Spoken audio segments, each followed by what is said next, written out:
There's lots coming up, and in fact we're going to speak to Steven Woolfe now. Steven is a director for the Centre for Migration and Economic Prosperity. We often, of course, talk to Steven on all sorts of issues about migration. We're going to do that between now and 11 o'clock, and we've also got an interview with the Shadow Home Secretary, Chris Philp. But Steven was a former, is a former UKIP MEP and worked with Nigel Farage, and there's a big controversy this weekend, of course, because Rupert Lowe, who is one of the MPs for Reform UK, successor to UKIP, and well, I know UKIP still exists, but in terms of Nigel Farage, certainly a successor to it and the Brexit Party, and Nigel Farage has written for the Telegraph today, and he has said that further infighting will damage reform. But Steven, you know all about infighting, you know all about what happened during UKIP. Just tell us your story and what happened. You're an MEP for UKIP originally in 2014. You remained as an MEP until 2019, but not for UKIP. I know you left in 2016.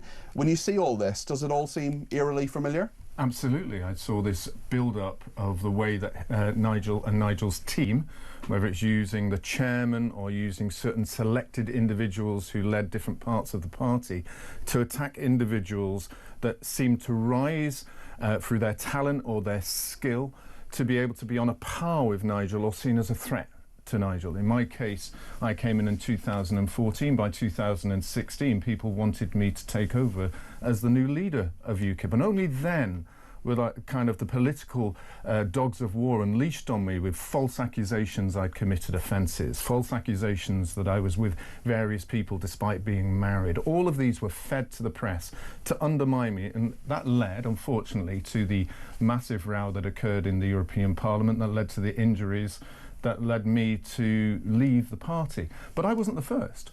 You see what he's using against Rupert Lowe at the moment, saying that we've had allegations of him committing various, I don't want to use the phrases, against individuals. Well, certainly there are bullying allegations, there are allegations that Rupert Lowe threatened physical violence against Zia Yusuf. It should be made clear that Rupert Lowe denies all those allegations. In fact, this morning he has written for the Telegraph as well and said there's no evidence, no substantive evidence of any of that. No, absolutely. Let's look at the way that this particular methodology that's used by Nigel Farage's team to undermine and get rid of them.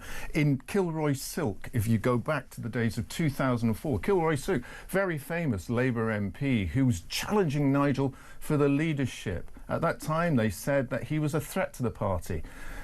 Kilroy Silk had said that the party was unskilled, wasn't democratic enough, didn't have the organisation, words that seemingly are the same that Rupert Lowe said. What happened then is Kilroy Silk was undermined, and suddenly the chairman came out and said that we need to get rid of Kilroy Silk because he was no longer a member of the party that could be trusted. We couldn't work with him. Kilroy Silk, gone. David Campbell Bannerman, also an MEP at the time, wanted to become leader of UKIP at that time. Same sort of allegations. David Campbell Bannerman defected to the Conservative Party.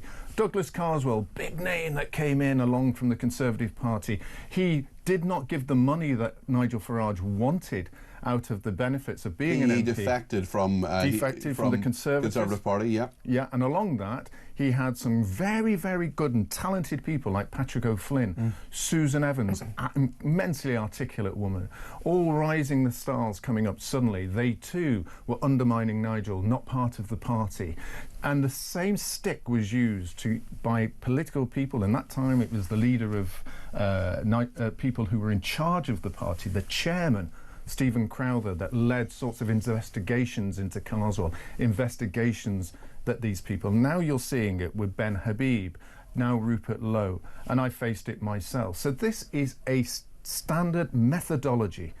Someone rises, someone looks as though they're as good as Nigel, better than Nigel in some ways, the membership love him, then they're no longer a part of the party. They're a threat.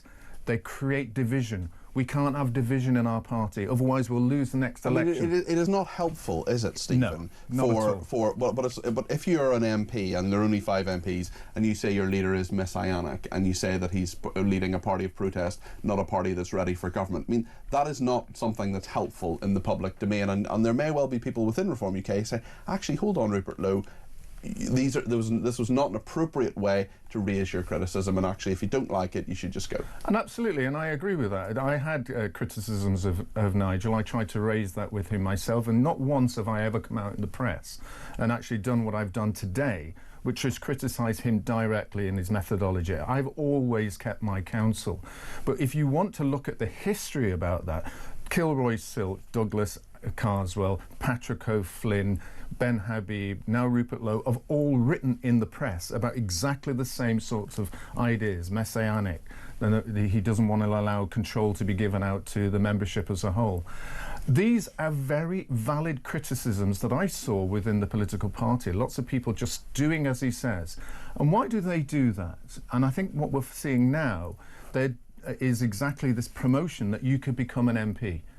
He kept control of the MEPs by saying, I'm the one who selects who the MEPs are. If you want to stay into the next part of the European Parliament, you keep your mouth shut and you do as I say. We could get MPs. That's what they did in 2014. Anyone who criticised, this is what will happen. We'll give you a nice seat somewhere with a chance of winning. He's using exactly the same talent, because at the end of the day, the only two things that UKIP and the Brexit Party and now Reform have to be able to keep their members in control is money through jobs within the political party, or two, the opportunity that you could become an MP in this case, or an MEP prior to that. Without those, there's no way of elevating you to the House of Lords, giving you a job on as a director of a company or an NGO or something like that, like other political parties can use. These are his only two power fronts, and then it means he has the power of the communications to undermine people. It's not healthy. Reform is really seriously important. The idea that you've got a political party that can challenge Labour and Conservatives and all the changes that we've seen is vitally necessary. But I have come to the conclusion, particularly when it comes to the working class and those seats that Reform are facing, that Nigel is not representing the working class. He is using the working class to represent Nigel's ego. Wow. You didn't miss and hit the wall there, no. Stephen. And this is the first time you've made those sentiments public? The first time I've come out with this. I've backed in, even the time since I've left UKIP and the European Parliament, I've kept my counsel because I really genuinely believe that hopefully Nigel had learnt. That hopefully built a team around it. Why is that now? Why now is because it's enough is enough. Rupert Lowe is a decent guy, and what he is doing is pushing some really serious, important buttons about immigration, about the idea that we need to take serious control in the way that the Americans are doing so, in the way that you've got to look at removing people more stringently who are criminals here or not allowed to be here or illegal immigrants. And all of these ideas about immigration are quite soft in terms of the way that Reform is dealing with them. And actually, I don't think you can build a political party unless you have really strong voices in Parliament who are different voices to that of the leader, who can be used effectively, who can be given briefs, talked about the issues at hand, and have a concerted voice that therefore builds the coalition that's necessary. And I think he's broken it by doing this. And that's why I finally feel that we need to have a political party led by someone who is cohesive and also capable of bringing people together who have different views. So who should lead Reform UK then? Well, my personal view is I think Nigel should have stayed in the leadership for a while, help build it, but then give the opportunity for people like Rupert Lowe or some of the younger people that are out there. Don't forget, you're looking at Reform has got huge numbers of young people, as we did in UKIP at the time, 200,000 members, yeah, who have excitable ideas, who are generally great. And when I was in UKIP, there were fantastic individuals. I talk about Susan Evans, I talk about Patrick O'Flynn, but behind that was a whole cadre of really talented individuals who were squashed, who are not allowed to rise. Well, Nigel Farage, of course, spoke to this station on Thursday, and just to give him his say, I just want to read out a little bit of what he has been writing in the Telegraph today. He says, if the last general election taught us anything, is that the public does not like political parties that engage in constant infighting, he writes in the Sunday Telegraph. The never-ending civil war that came to define the last Conservative government resulted in the loveless, though large, Labour majority that Britain is saddled with today. I'm acutely aware of this, which is why Reform UK has devoted so much time and effort since July apply to building a unified national party machine. Now, thanks to one of our MPs, Rupert Lowe, unloading a barrage of criticisms against our operations and its main actors, that sense of duty has been dented. That's the view of Nigel Farage. Well, Andy Williams, political commentator, is with us. Andy, what do you make of what Stephen has just said, and indeed what Nigel Farage is saying? Well, you mentioned that Telegraph article today, and if you read the subheading, you don't even need to get to the start of the article. The subheading of that article is, "The stakes are too high, my party has elections to win." Not the party, my party. And it's so fascinating to hear from Stephen, because he's just articulated with a series of very, very clear examples, setting out a consistent pattern of behaviour, a playbook over decades that actually many outsiders have been able to see. But this is the evidence that we have at our disposal, which is that it's the Nigel Farage party. You mentioned ego. That is exactly the word. In my view, Nigel Farage has always been about Nigel Farage. He is a huge egotist.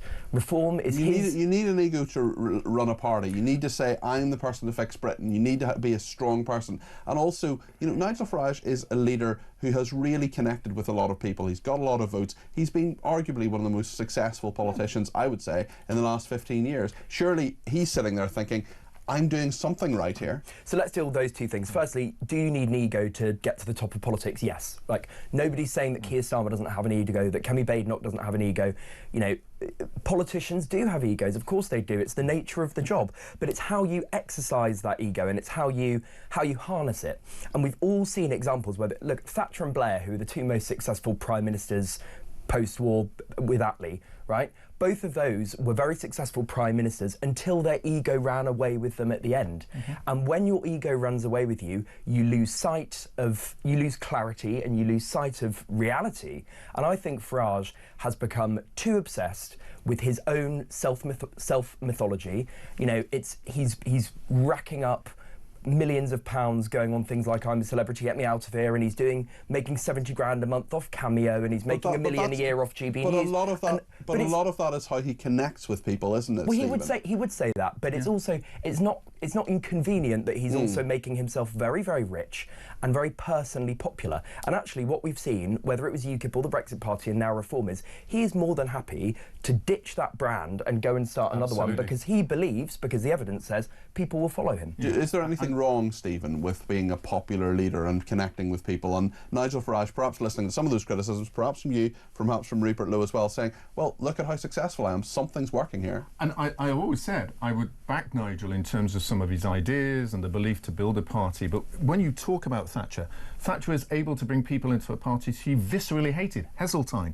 was left in there. Really good when point. you look at Tony Blair, he brought people into his political party he wasn't particularly keen on, Jack Straw, for example. But they used those individuals because they had talent. The golden rule from the City of London, which Nigel says he has a great belief in and was brought there, is that we always have leaders, as one of my chairman said, I have people in my company who are better than me at the jobs that I cannot do. That's leadership. And that is leadership. What Nigel can't do is have better people than him. Someone who can speak at a political conference, as we said about Rupert Lowe, who got a bigger standing ovation than Nigel in his speech. As soon as that happened, he didn't like it. People who were able to articulate views like Marta Andreasen did in the European Parliament, he didn't like it. When he had a chance to do deals with Marie Le Pen and other political parties in the European Parliament to be one of the biggest groups in there, he wouldn't do it because it meant sharing the platform and sharing the leadership with these individuals. That's not leadership, that's egotism. And what we need in order to change this country is a real leader with the ego that Nigel's got, the talent he has to bring people out and reach out, but someone that can engage others and give that chance for different parts of the electorate to have their voices heard.